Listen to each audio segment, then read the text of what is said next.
3 days after my promotion, I woke up in a hospital, both legs shattered. But worse than the crash? A message from my mother. Don't call us while we're happy here. Attached was a photo. My brother Eli, grinning on a balcony in Queenstown, holding a cocktail. My mom's arm wrapped around his shoulder. Her smile bright, carefree.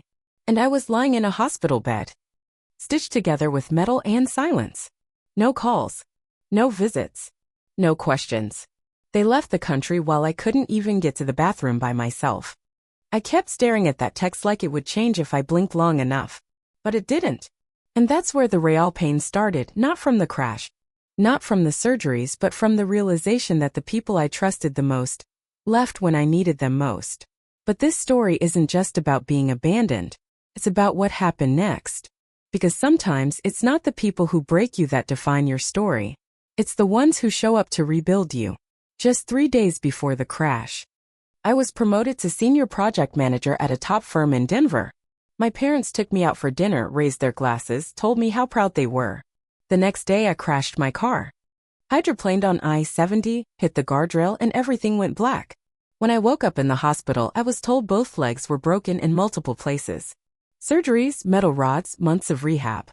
I was confused, scared, and then I asked, "Has my family been notified?" The nurse nodded. "They were informed right after your surgery. But no one showed up. Not that day. Not the next." On the third day, I got a message from my mom. A photo of my younger brother Eli holding a margarita on a balcony in Queenstown. Her caption? "Best birthday trip ever. Don't call us while we're happy here." Let that sink in. They left the country while I was in a wheelchair, barely able to use the bathroom alone. No instructions. No care plan. Just silence. I wasn't just dealing with broken bones. I was dealing with the broken truth that the people I thought would always be there weren't. What followed was a descent I wouldn't wish on anyone. But this story isn't about being abandoned. It's about what happened next. Because sometimes the people who leave teach you the most. And the ones who stay, they rebuild you. Before we dive into it, tell me, where are you watching from? And if you've ever been left behind by someone you trusted, hit subscribe. You're not alone. Before the accident, I honestly thought my life was coming together. I had just moved into a new apartment in the Highlands, a cozy one-bedroom with big windows and a tiny balcony that overlooked the street. It wasn't luxury, but it was mine. I'd worked for 5 years to get to where I was. Late nights, impossible deadlines, weekends spent at the office while others went hiking or out drinking. I did it all without complaining. Because I thought hard work guaranteed security and maybe even love. My relationship with my parents had always been complicated. I was the oldest, the responsible one, the planner. I made straight A's. I applied to colleges myself. I worked part-time to make ends meet. My little brother Eli, on the other hand, was the golden boy. He was charming, spontaneous. Always needed a little extra help. And they gave it to him without hesitation. I told myself I didn't mind. That being independent was better. That needing less made me stronger. But deep down, there was always a little girl inside me wondering what it would feel like to be someone's favorite. When I was 10, that question got its answer. I'd fallen off my bike. Split my knee open on the curb. Blood everywhere, tears everywhere.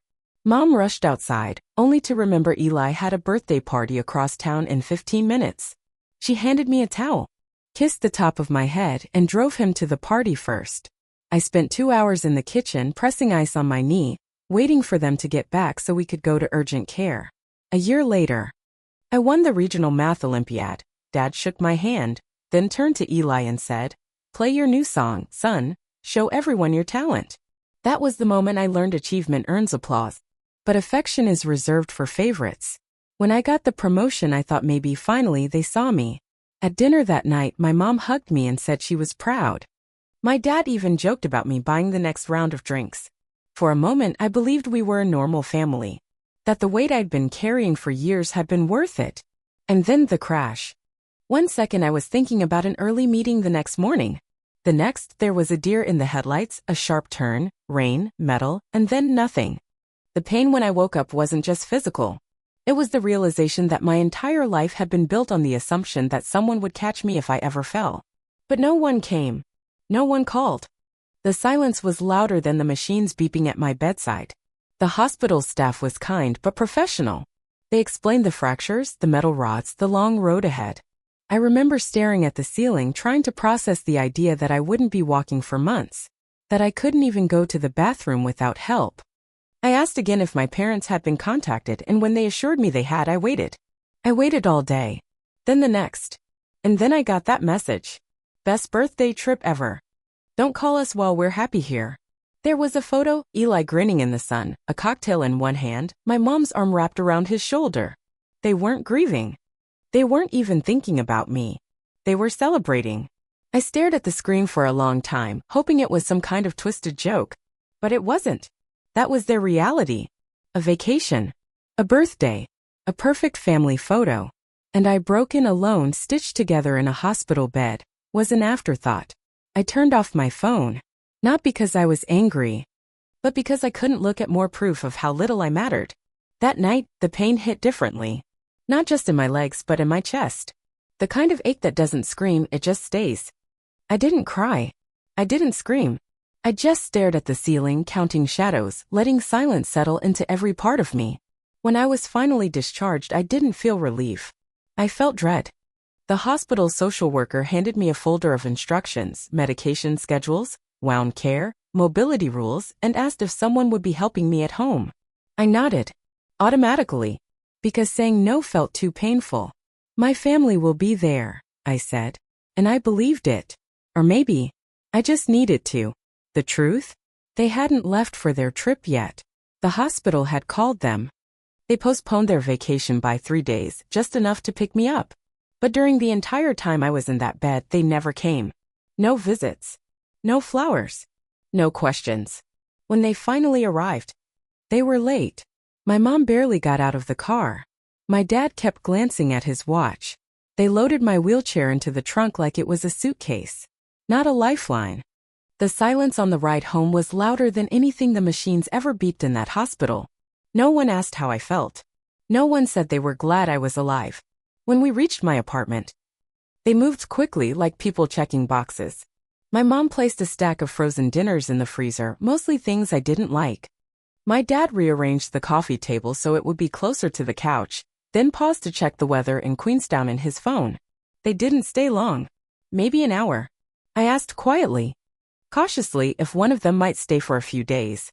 Just until I got used to everything. The bathroom wasn't accessible. My bedroom was up a small staircase. I couldn't even reach the microwave without twisting painfully in the wheelchair. My mom looked at me like I was being unreasonable. We've already delayed our flight by 3 days, she said. You're a strong girl, Maddie. You've always figured things out. Then came the real blow. They weren't going for 1 week anymore. They were going for a month. They found a good deal. My dad explained, and it just made more sense financially. They'd already paid for the hotels. The tickets were non-refundable. It would be a shame to waste it. My hands were trembling when I asked, "So, you're leaving me alone for a month? In a wheelchair?" "You're not alone," my mom said, gesturing toward my phone. "You have people you can call. Friends. Delivery apps. It's not the end of the world." I wanted to scream, but I didn't. I just nodded, like I always did, and watched them walk out the door.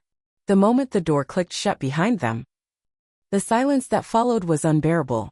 I sat in my chair, surrounded by pillows I didn't arrange, in a living room that now felt foreign, and let the weight of everything crush me.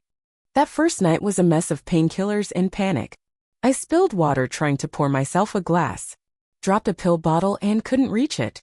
Used a ruler to slide it back toward me. Inch by inch, like I was playing some humiliating game. The next morning I tried to make toast. It took 20 minutes. I nearly burned my hand.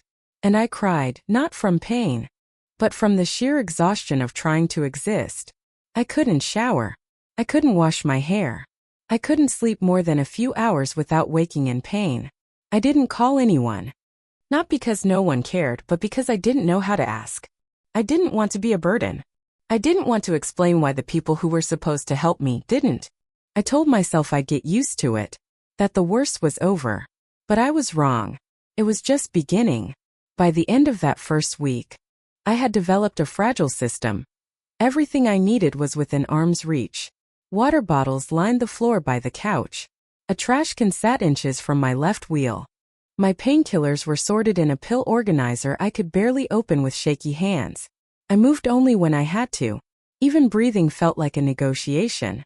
Sleep came in fits, interrupted by stabbing pain or racing thoughts.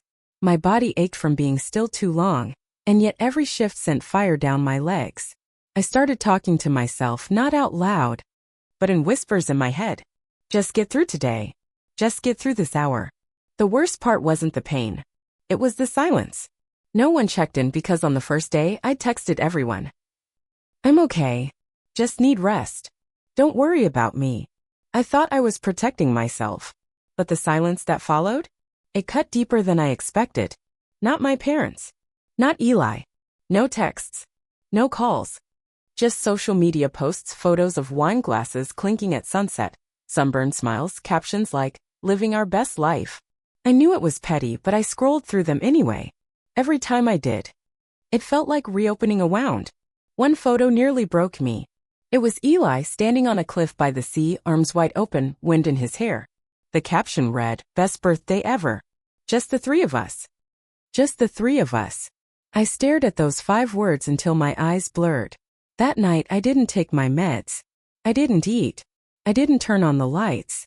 I sat in the dark, curled into myself on the couch, feeling less like a person and more like a leftover. Useless. Forgotten. The next morning I woke up dizzy and dry-mouthed. I tried to move, but my legs screamed back at me. I needed to eat something, take something, but the thought of dragging myself across the floor felt impossible. Then a knock at the door. At first, I thought I imagined it. No one had come by. Not once. Another knock. Then a voice as soft, uncertain. Maddie? It's Rebecca, from work. Janet pinged the team chat about your accident, she added. Voice low. I hesitated. We weren't exactly close. We'd worked on a few projects together. She was always polite but distant. I brought some groceries, she said. We were all a little worried. I didn't move right away. She noticed.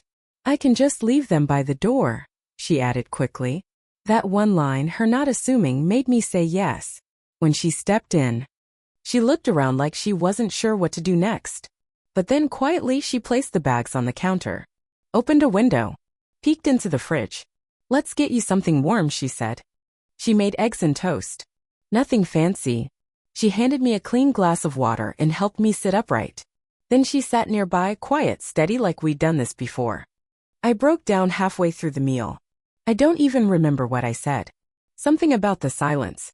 About feeling invisible. She didn't interrupt. Didn't rush to comfort. She just passed me a napkin and said softly, "Yeah, I get it." When I was done, she helped me into the bathroom, held my arm while I brushed my teeth, found clean clothes in my drawer, sat on the floor while I struggled to change. Before she left, she looked me in the eye and said, "You don't have to do this alone. Let us help." And something in me cracked. Not in a painful way, but like a window opening in a sealed room. For the first time in days, I felt air again. Rebecca came back the next day. This time she brought someone with her, Janet, our team supervisor. I hadn't seen Janet since the day she promoted me. She looked different outside the office, softer somehow, wearing jeans and a hoodie instead of her usual sharp heels and blazer. They didn't come to talk about work. They came with purpose. While Rebecca tidied up the kitchen and restocked the fridge, Janet sat beside me on the couch and pulled out a small notebook. "We're putting together a schedule," she said. "You're not going to be left alone again. Each day, someone from the team will stop by for errands, meals, whatever you need." I stared at her, stunned. "But you don't have to do this." I'm not your responsibility." Janet shook her head. "You're not our responsibility, Maddie. You're our teammate. Our friend. That matters." I didn't know what to say. I'd spent so long assuming help had to be earned, that it only came with obligation. But here they were offering it freely. By the end of that day, there was a calendar taped to my fridge. Rebecca on Mondays and Thursdays. Thomas from accounting on Fridays. Stephanie from creative would handle meal prep on weekends. Even Marcus, the quiet intern, signed up to drop by with coffee and conversation. They didn't hover or pity me. They showed up, did what needed to be done, and treated me like a person, not a burden. When I needed a ride to a follow-up appointment and couldn't afford the medical taxi, Janet's partner Michael, who happened to be a nurse, volunteered. He examined my surgical sites, gently redressed the wounds, and confirmed what I'd feared: they weren't healing well. We caught it in time, he said, after cleaning and applying new dressings. But you need regular care, Maddie. This can't wait. Janet made a few phone calls and got me connected with a community health program that sent a home care nurse 3 times a week. She also found a physical therapist willing to do in-home sessions. Her name was Amy, and she had the patience of a saint. The first time Amy came over, I cried before we even started. Not from pain. From fear. I was terrified I'd fail. That my body would never come back from this. Amy crouched down, looked me straight in the eye, and said, "Progress isn't a straight line. It's messy and painful. But I've seen people come back from worse, Maddie. You're not broken. You're healing." That became my mantra. You're not broken. You're healing. Every day brought small victories. I learned how to transfer from the couch to the wheelchair without falling. I managed to shower briefly, painfully, but on my own. I could finally reach the microwave without twisting sideways. They celebrated everything. Thomas brought a mini cake the day I made it to the mailbox. Stephanie left sticky notes of encouragement around my apartment, on the fridge, the bathroom mirror. Even tucked under my remote control. Rebecca visited every Thursday evening, bringing tea and sitting cross-legged on the floor like we were college roommates. She never pried. Never made me explain my silence. She just made space.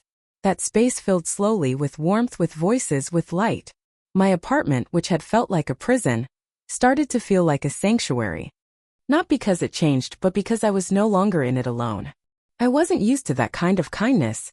It felt fragile, like something that might break if I looked too closely. But day by day, gesture by gesture, it held. And something in me began to shift. Not just in my legs. In my heart. 3 weeks after the crash, I walked 10 steps on my own. It took everything I had. My legs trembled. My balance was shaky. Amy stood close just in case. But I did it. 10 steps from the couch to the hallway. I cried afterward, not because it hurt, but because it reminded me of something I hadn't felt in weeks. Control. I was no longer just surviving. I was starting to reclaim myself. The changes weren't just physical. My thoughts grew clearer. I stopped feeling like a shadow of who I used to be. I began responding to work emails again, lightly at first. Janet offered a remote role with flexible hours and no pressure, just to stay connected. I said yes. The first day I logged on and saw my name in a Zoom meeting, I felt a small flicker of pride. I wasn't just Maddie in recovery. I was Maddie again. Rebecca noticed the difference too. "You're standing taller," she said during one of our evening chats. "Even when you're sitting down." That night, I made myself a full meal. Nothing fancy, scrambled eggs and toast, but I cooked it. Plated it, ate it hot. It was the first time since the crash that I didn't feel like I was borrowing someone else's strength. I was using my own. The next day, my phone rang. I didn't recognize the number at first. But when I answered, the voice on the other end was unmistakable. "Maddie?" "Eli." "My brother." There was a delay, like he was calling through a bad connection or from somewhere far away. Which of course he was. "I had to borrow Wi-Fi from the hotel lobby," he whispered. "They don't know I'm calling." I didn't say anything. I just waited. "I'm sorry," he said. "I know that doesn't fix anything, but I needed you to hear it." He told me they'd forbidden him from contacting me. Said I'd ruin the trip. That I was being dramatic. That I'd be fine. But I knew it wasn't fine, he said. "I saw your face before we left. I knew we shouldn't have gone." I wanted to scream at him.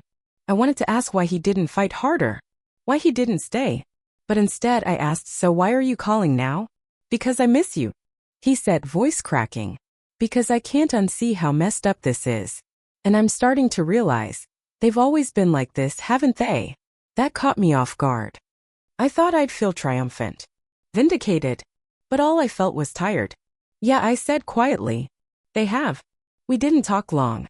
He was afraid they'd notice he was gone too long. But before he hung up, he asked if he could call again when he got back. If we could talk for real. "I'm not asking for forgiveness," he said. "I'm asking for a chance to earn it." After we hung up, I sat with the phone in my lap for a long time. That call didn't fix anything, but it cracked something open. A space I hadn't realized I'd sealed shut. Not forgiveness, but maybe possibility. I didn't text my parents. I didn't need to.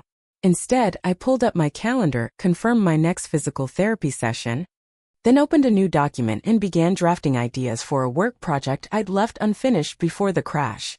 It wasn't about proving anything to them. It was about proving to myself that I was still here, still capable, still standing even if only for 10 steps at a time. They came back on a Tuesday. I knew not because they told me, but because my mom sent a text that said, "We're back in Denver. We'll swing by tomorrow to check on you." Like it was nothing. Like they were returning from a weekend trip, and not from abandoning their daughter during the worst month of her life. I didn't reply. The next afternoon I heard the lock turn. They still had a spare key. They'd insisted on it since college and never let me change the locks, a quiet reminder they were always in control. They hadn't asked if it was okay to come in. I was sitting at the dining table. Upright, dressed, hair brushed, laptop open. Amy had just left after our therapy session. Rebecca was folding laundry in the corner. Thomas had brought lunch. They were all still there when the door opened. And suddenly my apartment was full of two different worlds colliding. My parents stepped in, all sunshine and shopping bags. We brought souvenirs. My mom chirped. "Look, a scarf from OIA, some local olive oil, and a handmade bracelet for Eli's girlfriend. Oh, and something for you, of course." She handed me a small stuffed donkey. I looked at it, then at her. "Seriously?" My dad gave a stiff nod toward the others. "Oh, company. That's nice." "They're not company," I said evenly. "They're the reason I made it through the last month." There was a pause. You could feel the air shift. Rebecca and Thomas exchanged glances. Then with quiet grace they stood up. "We'll head out," Rebecca said. "Call if you need anything." They didn't leave because they were uncomfortable. They left to give me space. That kind of respect was still foreign to me. When the door closed behind them, my mom exhaled sharply. "Well, it looks like you've been very supported." "More than you'll ever know," I said. She narrowed her eyes. "There's no need to be dramatic, Maddie. We're here now." "No," I said calmly. "You were supposed to be here then. When I couldn't walk. When I couldn't even get to the bathroom by myself. When I was too scared to sleep through the night." "We needed that trip," my dad interjected. "We planned it months ago. Your accident. Well, it was unfortunate timing." I laughed. It wasn't a happy sound. "You don't get to frame my pain as an inconvenience." My mom crossed her arms. "We thought you'd want space. You've always been independent." "Independent doesn't mean disposable," I said. My voice didn't rise. I didn't scream. But each word landed like a weight. "I begged you to stay. I told you I was scared. And your response was a text telling me not to ruin your vacation." They both went quiet. "You left me broken and bleeding," I continued. "And then posted pictures like nothing had happened. You toasted cocktails while I fought to make toast. You don't get to disappear when things are hard and show up when they're convenient." My dad asked quietly, "And if we don't accept those terms?" I looked him dead in the eye. "Then don't expect to find your key still works." They stood there stunned. Not angry. Not defensive. Just exposed. They didn't apologize. They never do. But they left without a word. That night, the hardware store bag felt heavier than it should have. I sat on the floor, screwdriver in hand, knees still stiff, and unscrewed the old lock one screw at a time. Each tiny metal clink sounded like a door closing on every "you're overreacting" they'd ever thrown at me. When the new deadbolt slid into place, I twisted the fresh key click. It was a small sound, almost shy, but it echoed through the apartment like a church bell. I wasn't sealing anyone out of spite, or even anger. I was marking the exact second my life began to belong to people who actually knock, people who show up. Eli called again a few days after our parents visited. This time, he wasn't whispering. He moved out of their house. Found a temporary place near Capitol Hill. He told me he needed space not just from them, but from the version of himself that had stayed silent when I needed him to speak. "I want to rebuild what I broke," he said. "But I'll do it at your pace." We started small. Text messages. Short phone calls. One afternoon he came by with takeout from my favorite Thai place and a bouquet of sunflowers he said reminded him of me. Stubborn and bright. Even when the weather's awful. He didn't try to explain everything. He didn't justify. He just showed up. And sometimes that's more powerful than any apology. Over time we talked more honestly. He told me he'd always felt like he was being protected, but never questioned why I wasn't. I thought you didn't need anyone, he said. But now I realize, maybe you just stopped expecting anyone to stay. He was right. I had spent so many years trying to be unshakable, trying to earn love through performance and perfection, that when it was denied, I had no idea how to ask for help. Now I was learning something new. It's okay to let people in as long as they've earned the right to stay. 6 weeks after the crash, I took my first walk outside. Eli held the door. Rebecca walked beside me. I moved slowly, deliberately, breathing in the cold air like it meant something. The sidewalk felt uneven. My steps weren't graceful, but they were mine. That Friday, my coworkers surprised me with a small gathering at my apartment. There was music, laughter, a handmade banner that read "Welcome back." Maddie, the letters slightly crooked but perfect in their own way. As we passed around cake, someone asked me what had changed the most since the accident. I thought for a moment, then said, I stopped waiting for certain people to become who I needed, and I started building my life with the ones who already are. No one spoke for a second. Then they smiled. And so did I. Because I was no longer waiting to be chosen. I had chosen myself.